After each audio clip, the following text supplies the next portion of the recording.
Hey, welcome back to CK Midwest Models. Sorry for such a great delay. I had a few little health problems and I had to get them taken care of. I'm feeling much better now, so we'll be doing some videos. While I was off, I did decide to go some scanning. I bought a new Reality Ferret Pro and been experimenting with that. Not as easy as it looks, is what some YouTube says, but the YouTubers helped me out to get it going, and it's the Creality. So I'm going to do a little video on that right now to show you how to use it. I'm not going to do an unboxing. You guys can unbox it, and you can see some of the stuff that's in it. A lot of videos on that one. So I also had such great success, but it took me a long time to do it. I decided to go up to the $1,800 one, and I got the big Rival Point, and it is a big scanner. It can do car bodies, it can do full-size people, and that's a lot of fun too. This is very easy to do. It is expensive though. It's an $1,800 unit. I will put a link down below for each one of these if you're interested in purchasing it, but I'll do a video on this one too coming up, so wait for a while for that. So let's get going right now into the Creality Ferret Pro scanner. So as you can see, I got my unit here.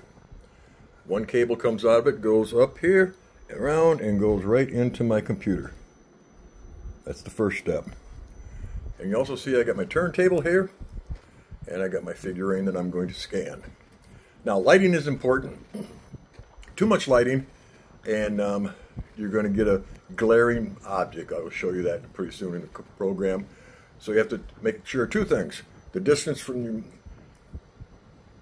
camera to the model, and you'll be able to adjust that back and forth once you get the program going. Now, as far as turntables, I like mine all black. There are all different kinds. You can get inserts for them, and the ones with dots. Your scanner will not pick up black very well, or dark, especially shadows. So you have to really illuminate your shadows when you have something that has shadows. Here's an example of something with shadows. You can see down here all these shadows down here. So if you're not angled right, you're never going to pick those shadows up. And I'll show you a little bit on the software how it shows up. And too much light is too much reflection, and that's bad for your scan also. But your program will help you a little bit on where all the light is at, where it's too much. So let's get to the program now. Now, with your CR Scan Ferret Pro, you're going to get your instructions. They're very, very weak, so don't expect to get a lot from them. But inside there is a code for you to download the workshop, and you can do it on iOS or Android. I did mine on my computer, so you just type in a website down there and download it. Go through all the process and get it downloaded, and then we're going to be ready to scan. Once you download the program, you're going to open it up. Mine's already got it all downloaded and programmed, and go ahead and do that. You're going to ask some questions and where you want stuff and everything, so go ahead and answer all those questions. This is one where you get started. You want to select so we're selecting the CR Scan Ferret series. This is where you can get tutorials, help troubleshoot. The instructions are not that great. I've learned that in my doing it, it's better off just to experiment and play with it. I do go through them. There's nothing wrong with going through that to make sure you know what you're doing here. So once you've done that, you're going to get connected to this. This is going to ask for a new project, and you're going to have to name it. So I'm going to go Dragon 5. So you've named it already. Now you're going to have to set your parameters. We'll go with a normal, because I'm doing a face. I'm not going to do a body. This is for full body scanning. This size here we've got is probably a medium. That probably gives you the best view of it. And here again, the medium, large, small, you're going to have to experiment with that a little bit. It's not always going to be great for you. We go geometry, I'm not worried about texture. A lot of the texture will be picked up. High quality, and in this case, we're going to be using a table, so you'll want to click that.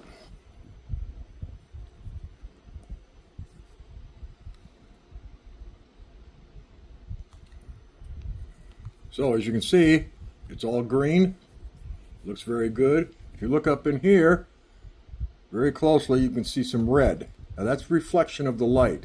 So I could back off on the light a little bit, but it doesn't look too bad down here. So I'm going to start the table now. Once you start the table, you can see all the grain that you have here. I'm not scanning yet. I'm focusing in on it. You can see over here, you need to be between the good and the good here. If you go right in here, this is optimal. And this is the amount of distance you have between your model and the scanner. Now, I'm going to move it, and you can see where it'll go out. See it move out? When it goes out, that's no good. It's not going to scan properly. You get too close, it's going to go the other direction, and that's not going to scan very properly. You want to get it right in the optimal. Right about there. See how we're right there? Now, you can see over here we have a lot of light. A lot of light reflecting. I'm going to back it off a little bit more. There. It's turning now, as you can see down here, and you can see up in the corner. I'm going to try to center it a little bit here. Now, what I'm going to do, up here I'm going to hit the green arrow to tell it to start scanning. Now, as it's starting to scan, you'll see some red pixels here. See those there? You see some green ones. The green ones are points that the scanner has picked up. But you see a lot of green inside here. I'm sorry, a lot of red and light green. And up here you're going to see frames. We need to get this up to around 3,000 frames. Or until all these little red marks, green marks, light green marks are gone. This is going to take some time. This is why I like the black turntable. You can see nothing's showing up in the black here. You see these little dots every once in a while. That's from the, I don't know what they're, set screws or something, threaded holes in for something. But I like a black table. I don't like the reflective table. We have some tables that, like I said, have got reflection on it. We've got some that have dots on it. I like the black. For just my simple scanning. I'm still learning. I've watched a lot of YouTube's pages on this, and a guy picks it up and just starts scanning, and he's got a beautiful model. Believe me, it's not that easy. I've been doing this for about a month trying to get good 3D style prints, scans that work. It takes time, it takes patience. You got to learn the machine. I've had so many fails, I've lost track. You also have to watch for your model, like I said. Watch for shadows. Make sure you get down level so you can pick them shadows up. And also don't forget to highlight those shadows with light as well as you can. Now, sometimes you're going to miss stuff. The model is just not going to be perfect. There's going to be areas that you're missing. But you can fix that. I'm going to do a video down the road a little bit on something called the mesh mixer. And we can fix holes, we can fix gaps. It's a very useful tool. It's free to use. Just got to download it. You can take this scan that we're doing and put it into a mesh mixer and get it all fixed up. So I'm going to let this scan for a while. I'll put it on a little bit faster, but you can see how all the red is gone now. A lot of the red is gone. You can see some in here, some out here. And we're up to only 800 frames, so it's doing pretty good. But you can see this here, it's picking up the shadow. The light is probably, maybe the light is a little too bright. We'll see how it works, but you can see a lot of red in here. If you can see it, it's very small, but you can see the red reflection. That might be a glare. That might glare a little bit. But we'll see how it turns out. See you in a bit.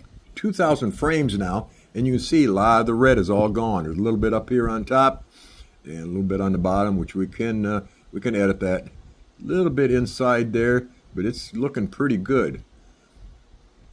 I'm going to let it go for about another 500 and see if I can get rid of some of that stuff up there. A lot of that up there could be reflection too off of the light. But there's still some light green ones in there, but it is green, so it's not as green as that is. But we're at 200, 2200 now, so we'll go another 300 frames and then we will stop it.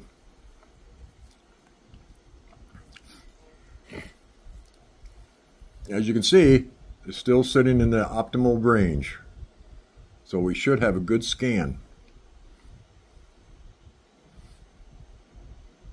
And here again, you can keep the eye on this. Keep your eye on this. You can see all the glare and the red. I could probably dim the lights just a little bit.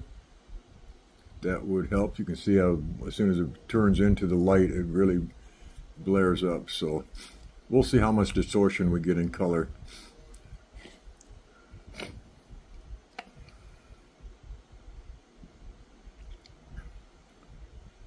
So we're coming up to 2,500 frames now, so I'm going to stop it right about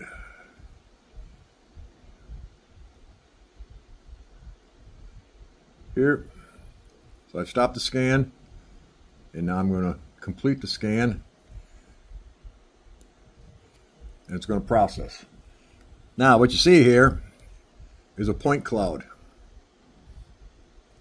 I still got a lot of red in that. That's okay. Should come out okay. I really don't look at it that way. I look at the red that happens while I'm scanning. We'll see what happens though. A lot of that right now that you see is not red. Okay, here's what you got. Now, you can see all this like red in here. That's not from the scan. That's the color. This thing's going to be in full color when we get it all done. So now, we want to take all these point clouds, point clouds, and we're going to mesh them all together. We do that by hitting this button here. Are you sure to proceed all the process with the default parameters? Yes. So here we go. We're going to optimize it.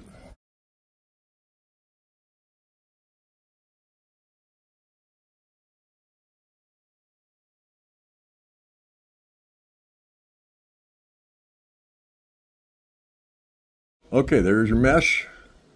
Now it's going to mesh.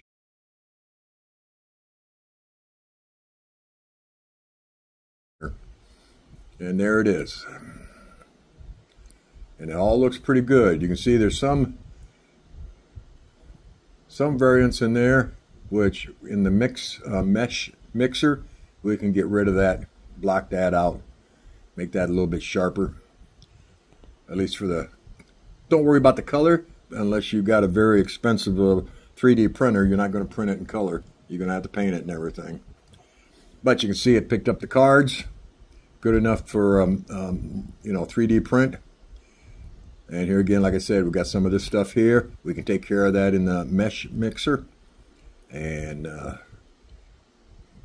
especially if you have a computer with a touch screen, it's great. You can see we've got little shadows under here. We can take care of that. Got a little repair here. Not too bad though, everyone.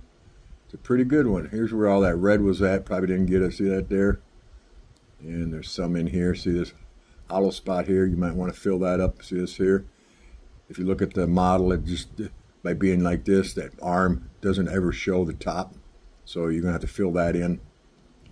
We can do that in Mesh Mixer.